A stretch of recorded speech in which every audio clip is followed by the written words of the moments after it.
Confident, confident, confident. I can be confident, confident, confident, confident. I can be confident at work.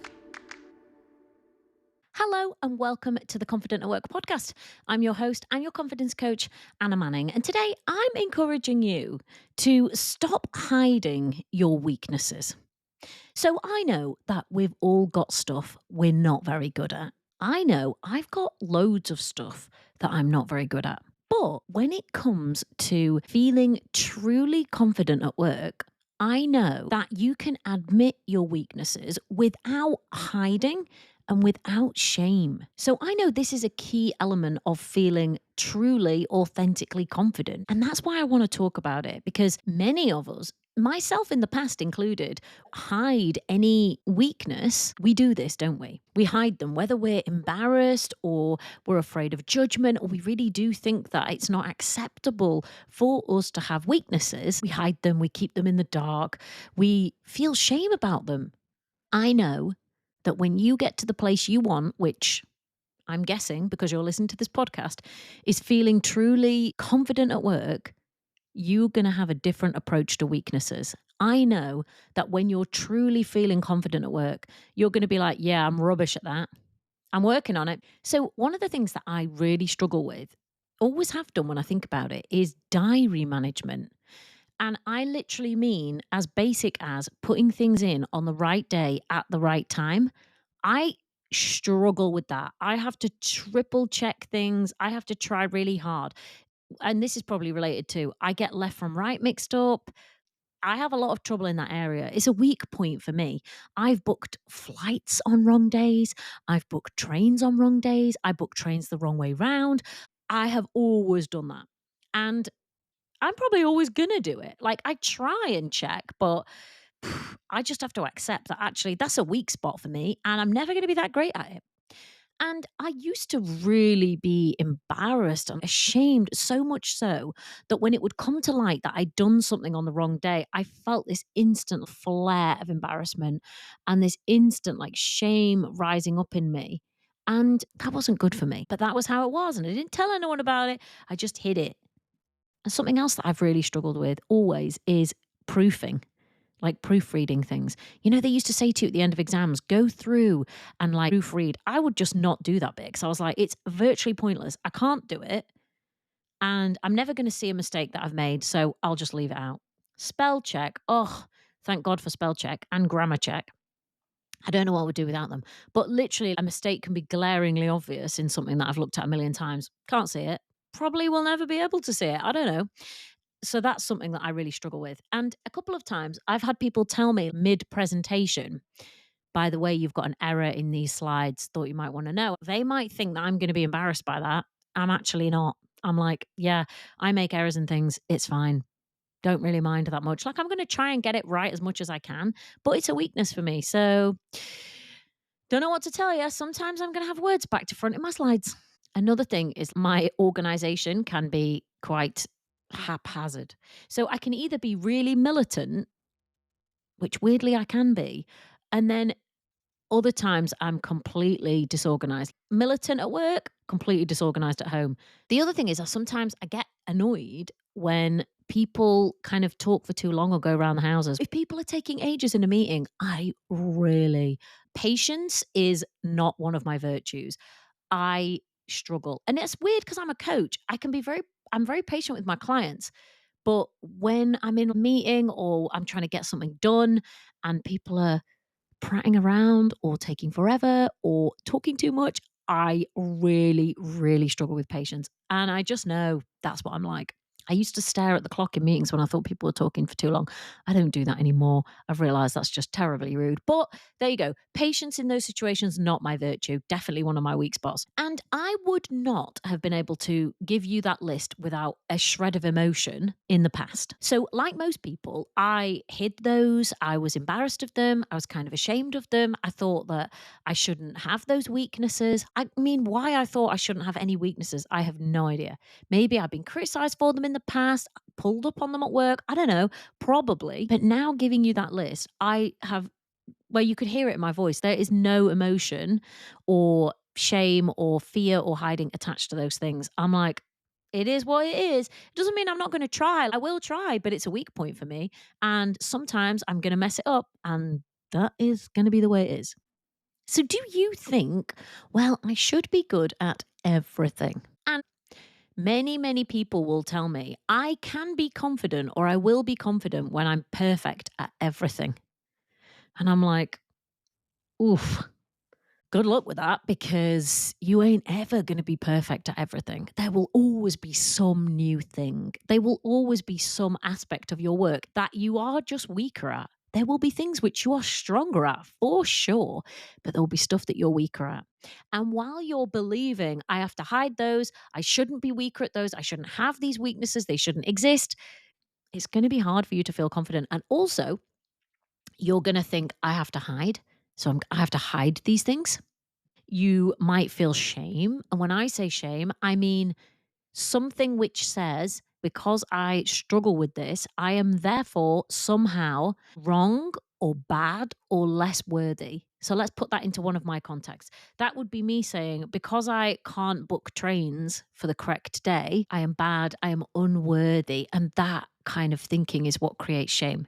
And it can lead to us criticizing ourselves and doubting more generally. So that criticism might be like, oh my God, Anna, you're such an idiot. Why can't you even do this basic task? What's wrong with you? You should be able to do this. Like a 5-year-old could do this. This is ridiculous. I could hear all of that mental chitter chatter and all of that criticism. And that may lead to me doubting myself. Should I be here? Can I do this? I can't even get this right. Should I be in this job? What are people going to think of me? All of these doubts. So, all of that can happen when we're thinking, I should be good at everything, but I'm not. And I'm not saying that you can't do anything about weak points or weaknesses. Go for your life. Do whatever you like. I have to triple check things on my calendar, and even then I know I get it wrong. But there is a point at which you may just, especially if you want to feel truly confident, accept, yeah, got weaknesses, got stuff I'm rubbish at. That's just the way it is. Without judgment, without shame, without criticism, and without leading to doubting yourself more generally. And you know what I've found? It's very freeing to live this way. So when I can just accept I have very particular weaknesses. I have some things that I really struggle with. It takes the added element of shame or criticism off the top of it. Because think about it. I've already booked the train for the wrong day. I've already messed it up. I'm potentially already paying twice because I struggled to do that. And what would make it worse is someone criticizing me, doubting me, and giving me a really hard time because of that. I'm already having a bad time. I've had to rebook my train and I've had to pay twice. It's bad enough. But what if I can just be like, oh, yeah, okay. Oh, I do that. Try better next time. How much more freeing is it when I can accept who I am, how I am? I also think it makes you more able to see your strengths, but more about that in another episode. These things are two sides of the same coin, I think. But when I'm allowed to have weaknesses, when I'm allowed to be human, flawed, when that's okay. And I like to think about this from the external perspective. So imagine I'm in a relationship with somebody and they say, I embrace you, and you means areas where you're weak or you struggle, as well as areas where you're strong. I really want in a good relationship for somebody to embrace me, the whole of me. I don't want someone cherry picking and being like, well, this and this part of you is great, Anna, but this part, don't like it. It ain't good. That is somebody not seeing me for me. That is somebody cherry picking parts of me. How awful would that feel? I don't want that. I want someone who can see my weak spots and the areas where I fall down and where I stumble and be like, I see you, the whole of you, and I still love you. Isn't that what you want? And why do you want that? It's obvious, isn't it? Because that's you. You are all those wonderful, bright, shining points and all those strengths that you have and everything in between. But you're also the stuff that you crap at and the stuff that you struggle with and the places that you fall down. That's you, the human. And you want somebody to embrace that because that is you. That's them seeing and accepting you. And who doesn't want to be accepted for who they actually are? That's the basis of connection. So let's take this a step further and say, well, if you want that kind of relationship with somebody else for them to see you in your, the fullness of you, good, bad, ugly, then why wouldn't you want that from you? I bang on about this a lot, but the closest and most enduring relationship that you're ever going to have at work and outside of work for that matter is with yourself. So, what if you could be the one to say, I accept you? I see your weaknesses, I see your strengths, and I see you all the places in between, and I accept you. And I think you're great. And I see you trying, and I see you failing, and I appreciate all of it. What if you had that kind of relationship with yourself? Guess what? You'd feel more confident. You'd feel more confident at work if your boss was like, yeah, Anna, she does struggle with that, but we love her. She's got all these good points too. She does struggle with her diary. They didn't make a big deal out of it. They didn't judge you. They didn't criticize you. They accepted it. How much more confident would you feel with that kind of boss? You can be that kind of boss for yourself. Please be that kind of boss for yourself, especially if you want to feel more confident at work. One of the ways that you're going to feel more confident is to accept who and how you are.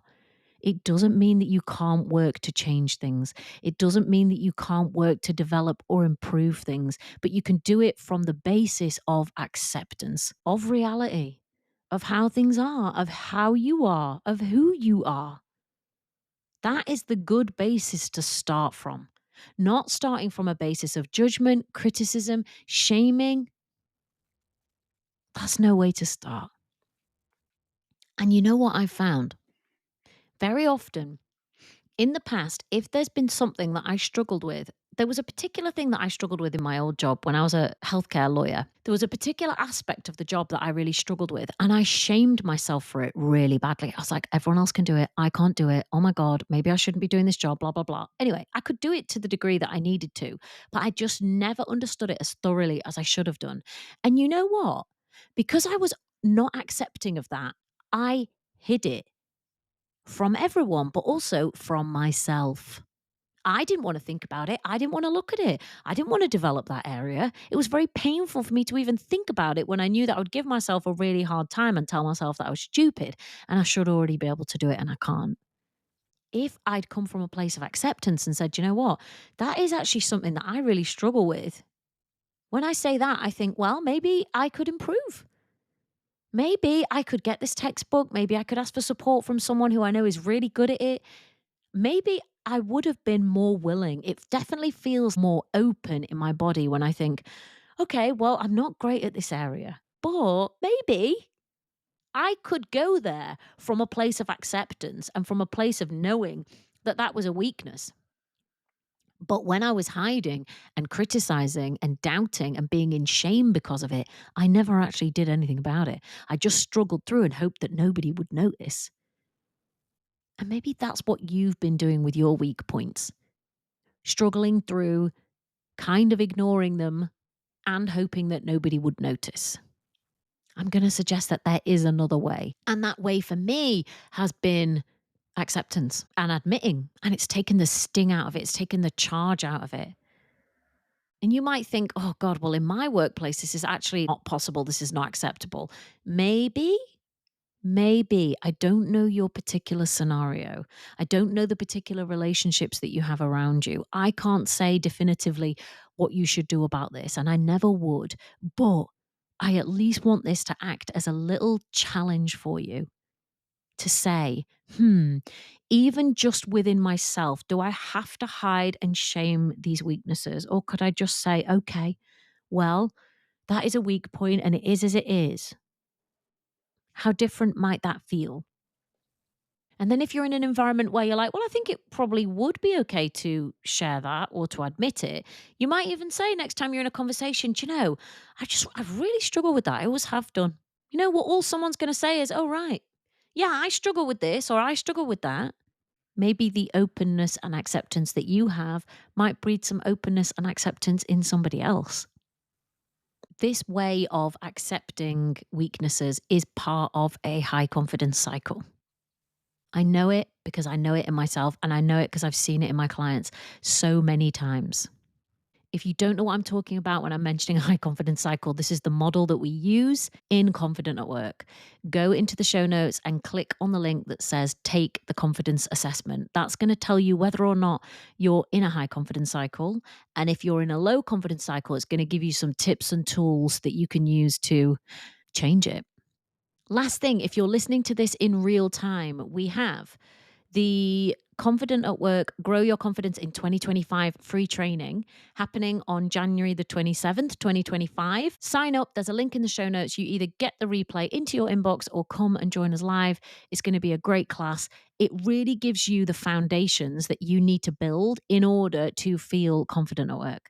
So if you love the podcast, come and join us, and I will help you to really figure out how to take this from ideas into actual practice that you can implement at work so that you can feel more confident, more calm, more in control, and hopefully a little bit happier.